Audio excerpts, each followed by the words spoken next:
Yeah, my wonderful people, my viewers and subscribers. Hey, I beg you. Or I got to say this one, I never hear my voice today. My brother, yeah, man,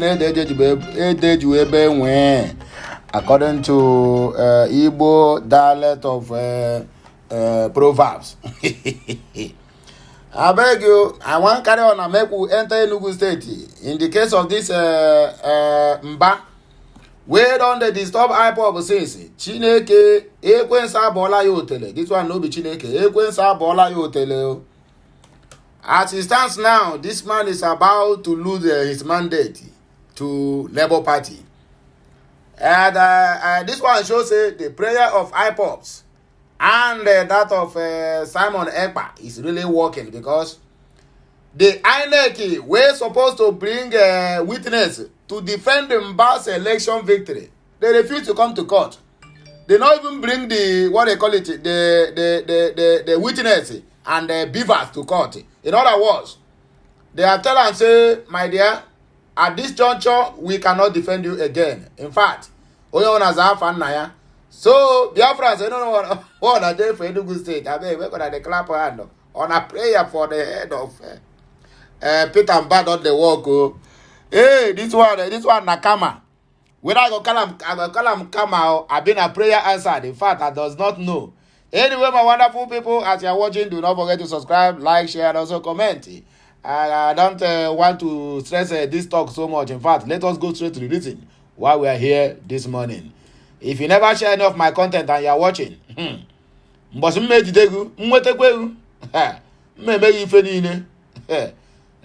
get the point now. Okay, oh, my wonderful people, let us go there.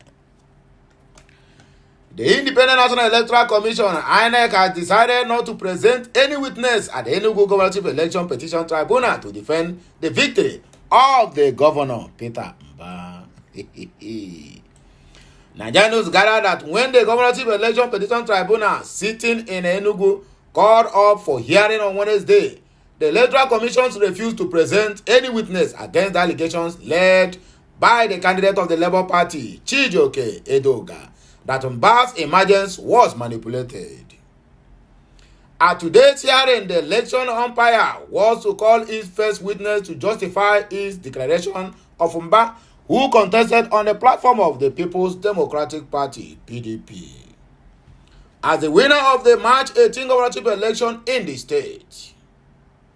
However, when the case was called for hearing, the INEC, which is the joint body with the PDP through its team of lawyers, led by Humphrey Okoli, told the court that the commission had decided not to bring any witness. In other words, Oga Peter Mba, you are your own. While I don't finish you. Okoli said, the first respondent, INEC, is mandated to open the case. My lord, after a thorough review of the case, we have decided not to bring in any witness, according to the lawyers. However, the PDP, who was also supposed to be witness today, did not object to the stand of the Labour Party. In other words, welcome, you are losing your mandate, you. Yeah, you are losing your mandate. Counsel for the PDP, the governor, Benjamin Nwosu, expressed the PDP's determination to produce witnesses to defend the outcome of the disputed governorship poll. Nwosu then requested the tribunal for an extension of time to enable them to bring their witnesses. He said, we are inclined to open our case today. However, we will need 2 hours to present our witnesses. The counsel for the PDP then revealed that the party would want to call up to 9 witnesses to defend their case. Edoga's legal team, led by Adeboyaga Awomolo, did not oppose the application for an adjournment of the case. In other words, as if the fuel increment that this government is using to punish the citizens is not enough. Now they want to name imagine naming controversial El-Rufai, the Minister of Power in Nigeria. Just know it that any area that is being occupied by Christians will never have light. if they eventually did this, if this thing eventually happen, make una know say Nigeria is in for another surprise package from this Tinubu's administration. El-Rufai ministerial portfolio emerges as President Tinubu said to name 37 cabinet members. Indications have emerged that the immediate past governor of Kaduna State, Madam Nasiru El-Rufai, will be appointed as the Minister of Power by President Bola Ahmed Tinubu. My people in the southeast, make una just get prepared though. Everybody have to resort to their I pass my neighbor, or if worse come to worse, resort to your lantern. Nigerian News report that the Nigerians eagerly await the unveiling of Tinubu's cabinet. According to the source, barring any last-minute changes, the Nigerian Senate will unveil the ministerial list on Thursday, which is today. A source in the office of the clerk of the Senate told the Whistler that contrary to the revelation on Tuesday by the clerk of the Senate, Magaji Tambua, that the list was up for unveiling on Wednesday, but it didn't happen. It is still being awaited for them to present the list. The source said that except that they are keeping close tabs on it so as not to make it leak. It has not arrived as of Wednesday morning before the plenary. But a presidency source who is privy to those the president would have presented to the Senate for consideration revealed that the list set to be unveiled on today would have El-Rufai, a former Federal Capital Territory minister, as Minister of Power. When asked if El-Rufai was on the list and the portfolio, he said yes, he is there as the Power Minister. Another source confirmed that the list was ready as all security checks have been conducted and concluded on the 37 names expected. He explained that the list had been tinkered with several times by President Tinubu owing to disagreement from the state and stakeholders. The source revealed that El-Rufai has begun to meet some experts he wants to work with to fix the power problem. It is a take-home the Tinubu administration wants. He said El-Rufai's appointment was to enable him to bring his managerial skill like he did in Abuja to bear on the administration. The ministerial list is expected to be presented today or next week on legislative days of Tuesdays, Wednesdays, or Thursdays. Any presentation of the list to the state beyond these days will be tantamount to illegality, as the amended constitution provides the president and governors 60 days window to form a cabinet. P2B is a politician in the model of Donald Trump, according to Daniel Boala, the chieftain of PDP. The spokesman for the Atiku Abubakar 2020 presidential campaign organization, Daniel Boala, had described the Labour Party 2020 presidential candidate P2B as a politician modeled after the lies of Donald Trump. Boala submitted that Obi has a natural political base known as obedience. The People's Democratic Party PDP chieftain made a submission while wishing Obi a happy 62nd birthday celebration. He prayed to God to give the former Anambra State governor wisdom and long life. Happy birthday to you, quintessential politician modeled after the lies of Donald Trump, a man with a natural political base, the obedience. On this occasion of your birthday, I pray God to grant you wisdom and long life, and in this life give you the opportunity to play your part, he tweeted. You are a respected leader, Atiku tells Obi. The presidential candidate of the People's Democratic Party, PDP, in the 2023 just concluded election, former Vice President Atiku Abubakar has celebrated his Labour Party counterpart, P2B. According to Nigerian News report, that P2B, a former Anambra State governor and running mate to Atiku in the 2019 presidential election, today marked his 62nd birthday. Taking to his Twitter page, Atiku described it to be as a respected leader, adding that his dedication to service and growth continues to inspire many Nigerians. In fact, he is the builder of the democracy of today. Enugu Tribunal, DSS North NYSC over shoddy investigation says birth certificate authentic. The Department of State Service has slammed the National Youth Service Corps NYSC over what it described as a shoddy investigation of the passing out certificate of the Enugu State Governor Peter Mbah. According to Nigeria News, they gathered that the secret police had, through a report, testified to the Enugu Election Petition Tribunal on Wednesday that the governor's certificate was authentic. The DSS slammed the NYSC for what it described as a shoddy and hasty investigation, with the conclusion that Mbah's NYSC discharge certificate was fake.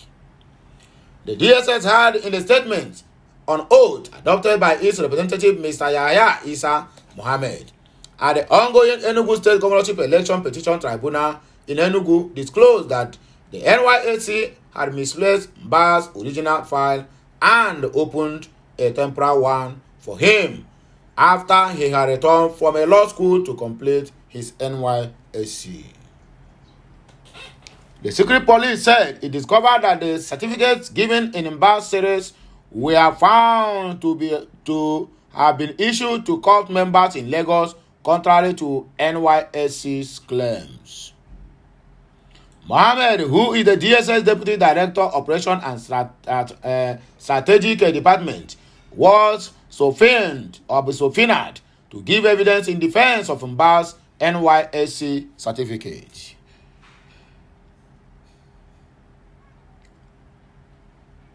He added that the NYSC was also unable to trace to whom or which state or states of the Federation 12 of its certificates, A808297 to A808308, were issued, adding that the security agency commenced an investigation into the discharge certificate controversy following a petition to it by Dr. Mbah dated February 8, 2023.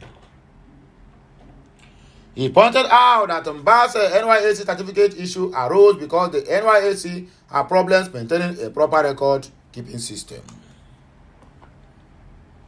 Mohammed said in their findings, they discovered the following. Mbah served for 6 months and went to law school and later completed his youth service. We discovered that Peter brought application from law school through the Lagos State NYSC office to national headquarters. The correspondence has a reference number and the letter was replied permitting him to go to law school. After his law school, he reapplied through the same means for a statement to complete his service. We discovered a temporary file was used for reference. That means his initial file could not be traced. NYSC provided the 6 series certificate, which was signed and collected by cult members, and the 8 series. We discovered that the number of numbers in the series, but NYSC could not account for 12 certificates, among which includes Mbah's certificate. However, during cross-examination, the Labour Party lead counsel, Chief Adeboyeke Awo Molo San, observed that the report presented by the DSS official did not come with the letterhead and stamps of the security agency as against the usual practice, and sought to know the reason for Mohammed, to which he responded that his signature was sufficed. Also responding to why he did not come to the court with the authorizing letter or directive by the Director General of the DSS, Mohammed said he appeared in court because of the subpoena. Furthermore, Mohammed said the attached document backing the report was in the office. Nigeria, everything got wuru. They don't hire this man now to come and do this movie. And if this Labour Party legal team is not smart enough to know what is happening, they don't babble now. Meanwhile, the Independent National Electoral Commission, INEC, earlier on Wednesday failed to present any witness to defend the allegation by the candidate of the Labour Party, Chijioke Edoga, that the 2023 governorship election that produced Peter Mbah as governor was manipulated. Peter Obi at 62. We made a mistake to have fielded you as presidential candidate. Apapa led new working committee.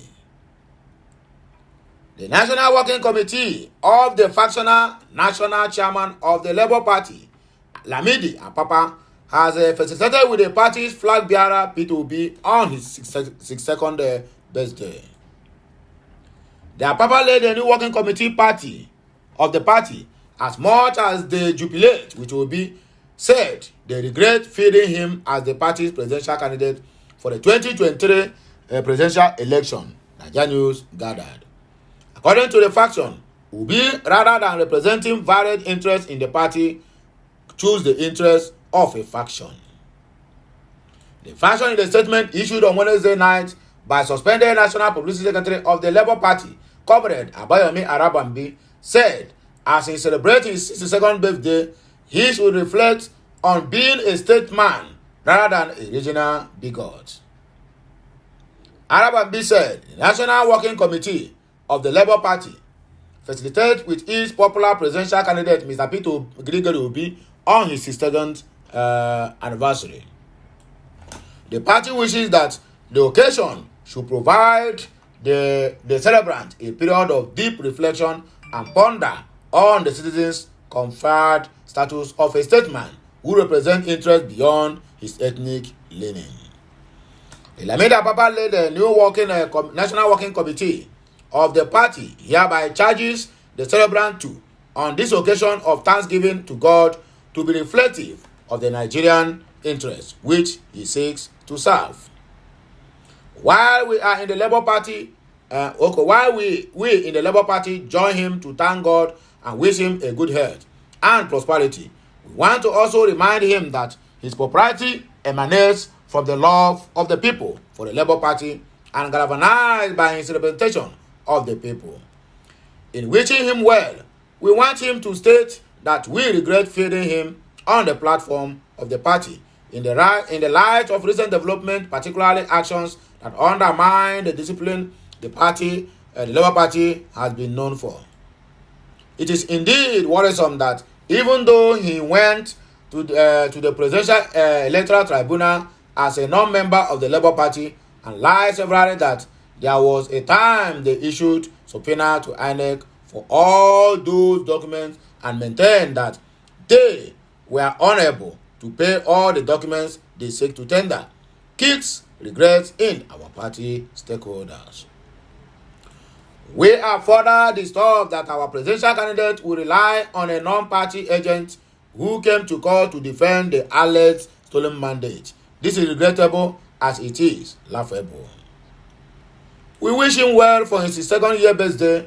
We made a mistake to have favored him, to which we will never repeat again. We had thought that this birthday will offer him an opportunity to have a reflection that will make him a better Nigerian and not an ethnic bigot. Guinness World Record speaks on the man who went blind while attempting a cry anthem. While I know they finish, these Nigerian people no go kill me. Oh, no go kill me. Guinness World Record had reacted to a viral news of a Nigerian man going temporarily blind while attempting to break a record for the longest crying marathon. Nigerian news record that the man identified as a Tembu Ebere, who has a Cameroonian heritage, attempted to break a Guinness World Record for crying for 7 days non-stop. Ebere, in an interview published on BBC on Sunday, revealed that he went partially blind for 45 minutes while attempting the challenge. He explained that he had to re-evaluate his approach and reduce his intensity of his wailing as it was causing him headaches. However, Guinness World Record on Wednesday disassociated itself from a burial feat. Okay. They noted that they did not approve such a quest, adding that they would never be able to monitor such a record. Just to quell some recent rumors, we wouldn't ever monitor a record for the longest marathon crying. Here's what can be monitored by our team. The body wrote. In May, Nigerian chef Haid Abachi hit the limelight after setting a new Guinness World Record for the longest cooking marathon cookathon by an individual. The Akwa Ibom native cooked for 100 hours to beat the 87 hours 45 minutes record previously set by Lata Tandon, the Indian chef, in 2019. Haid was certified by the British reference book in June, but with a time of 93 hours and 11 minutes. Commotion as trader allegedly finds Mangbola part inside his food in Alaba International Market. An unusual discovery in a plate of food led to chaos at the popular Alaba International Market in Ojo, Lagos on Friday. A woman identified as a berry found a piece of meat resembling what a male's child bola in her soup bought from a local food vendor in the market. This startling find incited a flurry of activity as traders and customers thronged to see the unexpected ingredient. When a vendor of household items at the market raised the alarm, bystanders rushed to inspect the oddity.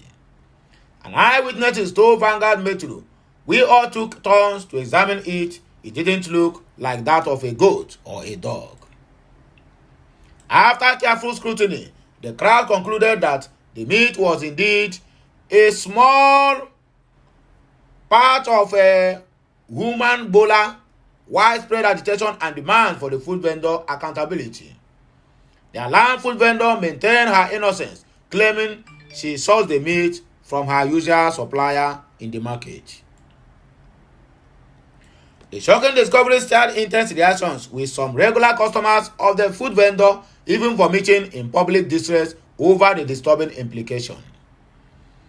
The situation threatened to escalate into a crisis, but was managed by the market leaders, who promised to investigate the matter and take decisive actions. The public relations officer for Alaba International Market, Eza Nitiophlos, confirmed the incident and informed that an investigation was ongoing. The food vendor claims she bought the meat from a meat seller who hawks around the market. "We don't want to escalate the issue so that the meat seller won't find out and flee from the market," he explained. At the time of reporting, it remained unclear what had happened to the food vendor and whether the police had been involved or not. Police officials stated that they hadn't received a report but assured thorough investigation once they did.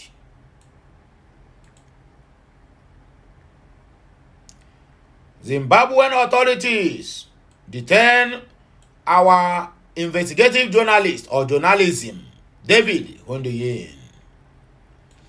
Zimbabwean authority on Wednesday detained renowned investigative journalist David Hundeyin at the country's international airport, Harare.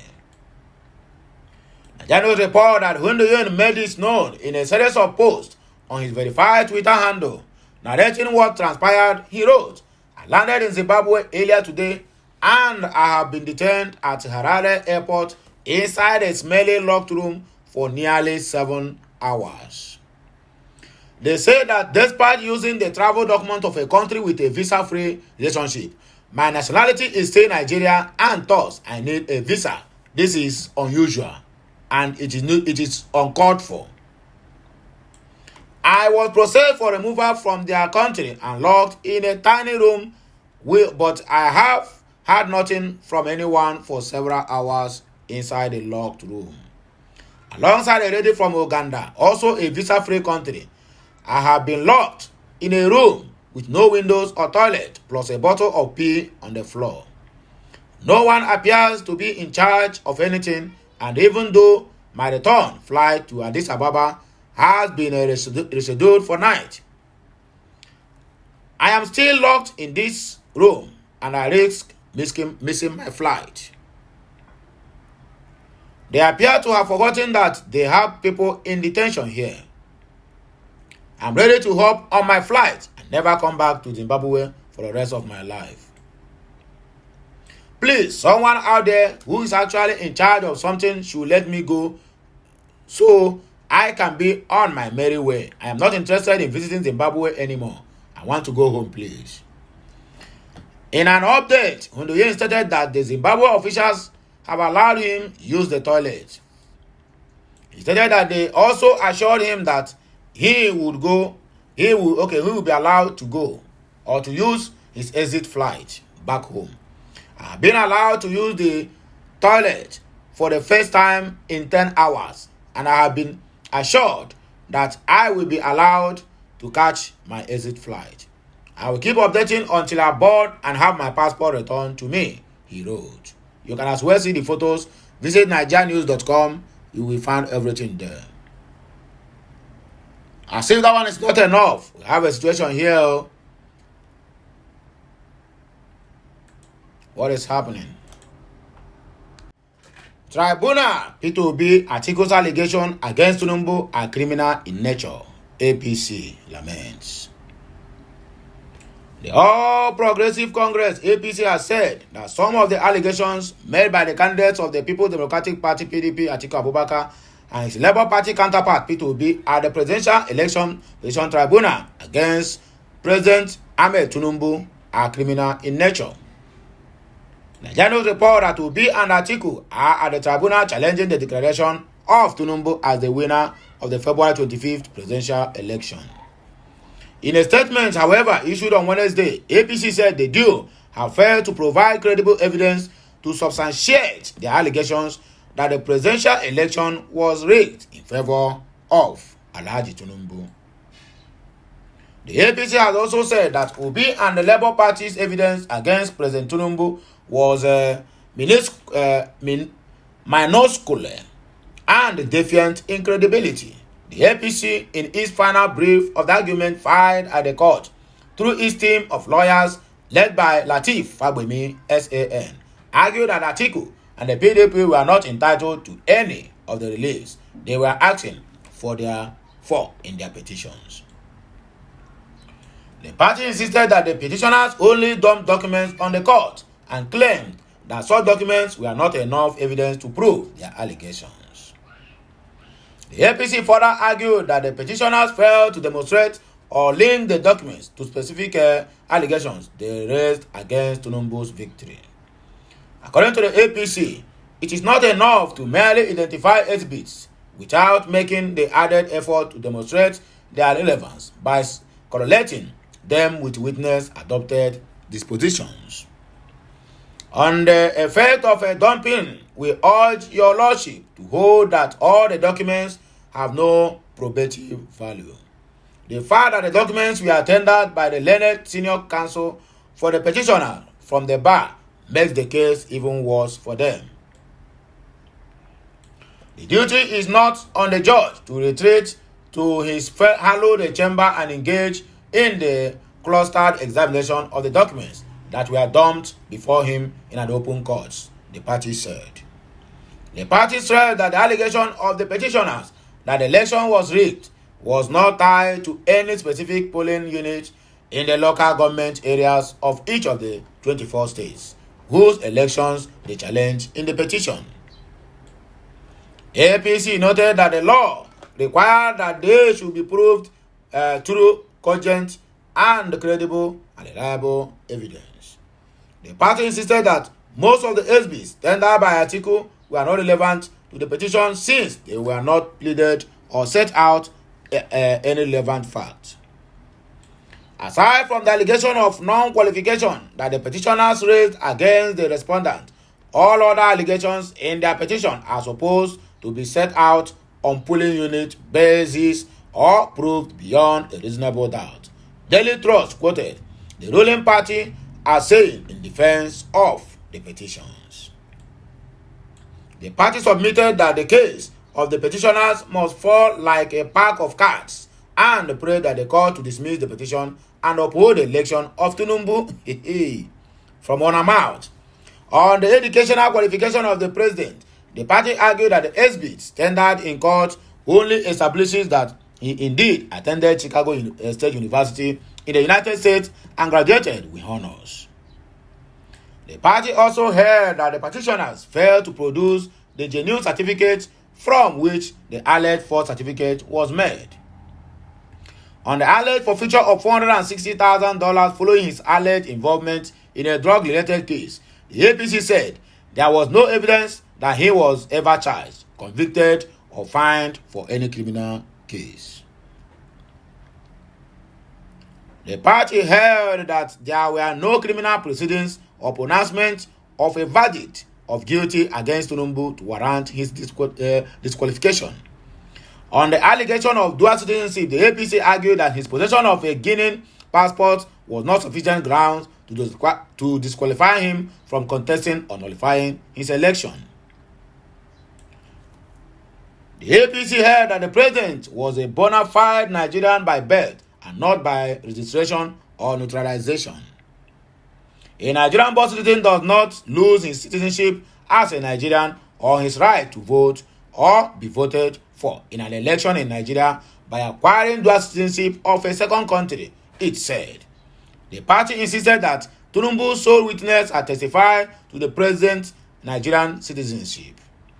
The party held that the petitioner's submission that Tinubu did not secure 25% of the votes cast at the Federal Capital Territory, FCT Abuja, in the presidential election was vegetarian and preposterous. It added, the Federal Capital Territory does not enjoy a special status as a constituent unit or a state under the Section 134, subsection 2A and B of the 1999 Constitution as amended. Abuja voters have no veto power to singularly hang the outcome of a presidential election that is otherwise conclusive, simply because a candidate did not pool or secure at least 1/4 of votes cast in the Federal Capital Territory in a presidential election. We submit that there is equality before the ballot, according to according to APC. You deepen Nigerian democracy, Reno Omokiri hails Peter Obi. As while the presidential head, Reno Omokiri has eulogized the presidential candidate of the Labour Party in the last election, Peter Obi, saying the former Anambra governor has deepened the democracies or the country's democracy, as he states. Omokiri, a chieftain of the People's Democratic Party (PDP), stated this in a post on his Facebook page while facilitating Obi on his second birthday. He wrote, "Here's wishing Mr. Peter Obi a happy 62nd birthday. In your time on earth, you have indelibly etched your footprints in the sands of time for good. And perhaps your most worthy achievement is giving hope to millions of Nigerians, especially those who self-identify as obedience. You deepen the democratic space in Nigeria and added value to our national life. And today, I salute you, your patriotism, and your passion. Happy birthday to you." So, my wonderful people, my viewers and subscribers, the ones who love what I'm doing and the ones who do not love what I'm doing, anyway, where you there. And they talk and they laugh one come out because I don't understand this APC, and today they will come and admit that they have failed. Even their own president, don't they ask, say, I beg you, make on no kill me, say, I don't score 25%, or one thing. Say, make on forgive me and free me, let me enjoy my time at Aso Rock, because Aso Rock now have become a retirement seat or a retirement benefit for anyone that chooses to go. Anyway, sir, I don't want to talk too much. Let them not talk, say, let me talk this one, no. Make on do enjoy our time. As on a talk, say, hey, this president, you say, now he go rule us. I don't see him now. Fuel increment. Or barely 2 months in office. Fuel have increased 2 times. Inflation have hit Nigeria left, right, and center. The exchange that the past government of APC brought to 750 naira. Now, the current government have set it now to 825 naira according to the market price that we hear this morning, because the market, the parallel market and the official market is almost the same thing now. There's no difference. They are floating the naira and the dollar at the same level. So, and I don't see them now, and I saw the thing take B.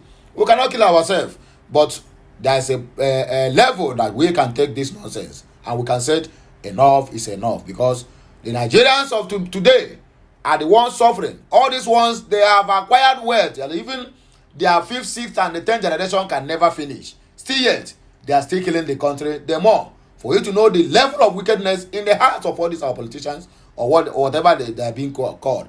From the local level, down to the state level, down to the federal level. All the parastatals, ministers, senators, half of reps, and half of assembly members, all of them, they are all evils. And that is why they keep on doing all this thing they are doing. Anyway, I've talked my own. Oh.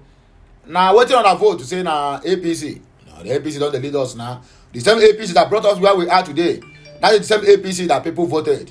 And that is where they are taking us to the hopeless. A renewed hopeless. That is what they are taking us to. Anyway, my wonderful people, they're going to use this one to step down. Until hear my voice again, I still remain your one and only Okute Daily Talk. Have a nice day. May the Almighty bless us all, the Father, and of the Son, and of the Holy Spirit. It shall be well with us, the poor Nigerians, because we are the ones always at the hem of the affair, suffering all this nonsense that is happening, or all these shenanigans that are happening in the country. They are using us to play kalu. Anything they like, they'll come out and do. Tomorrow they will come out and tell you, oh, we have given fertilizer to 50 million Nigeria, 100 million Nigeria. What can that is the responsibility of the government to provide for the farmers, so that there will be no importation of foods in the country. But when they do it, they want us to be clapping for them. You hear what I said? Say, we have not done anything good. I keep on want us to praise you. You give a tractors or whatever. That is what other countries do at ease. Still today in Nigeria, people still campaign. Vote for me, I will give you electricity, and I will give you water, and I will give you good road. For since 1960 to today, this is what we keep hearing every now and then. Well, my wonderful people, my viewers and subscribers, we're going to enjoy another day. Until I come your way, and see the men Okute Daily Talk. Bye for now. Please do not forget to subscribe, like, and also share. It is very, very important and very, very necessary. Kemesiano.